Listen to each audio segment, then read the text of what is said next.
after Donald Trump withdrew America from the Paris Accords, other people needed to show that they were still engaged, and so they are assembling now representatives of state and local governments to say, here are the steps we're going to take. But remember that the goal here is not to be Paris compliant.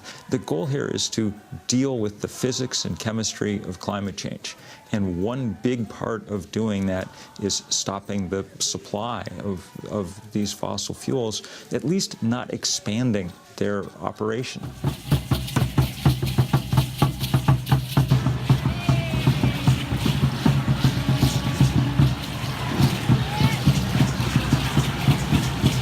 The other thing to realize is money is the oxygen on which the fire that is global warming burns, and we're working hard to try and staunch that supply. The good news, the best news I've heard all week, is that the new totals for the divestment, fossil fuel divestment campaign reached $6 trillion in endowments and portfolios.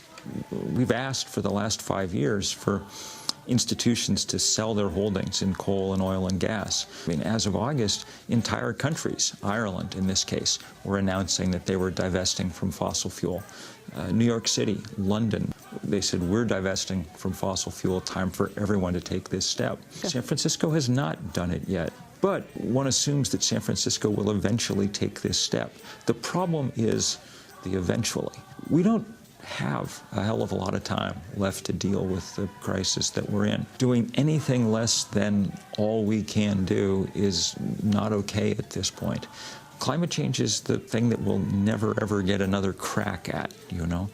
The years that we waste here are years that are tipping us into a kind of permanent climate chaos. And we should stop acting surprised when bad things happen as a result. What gives me hope is the movement that's arisen. You know, there were tens of thousands on the street here in San Francisco on Saturday, but there were also people in huge demonstrations at 900 or 1,000 other places around the world.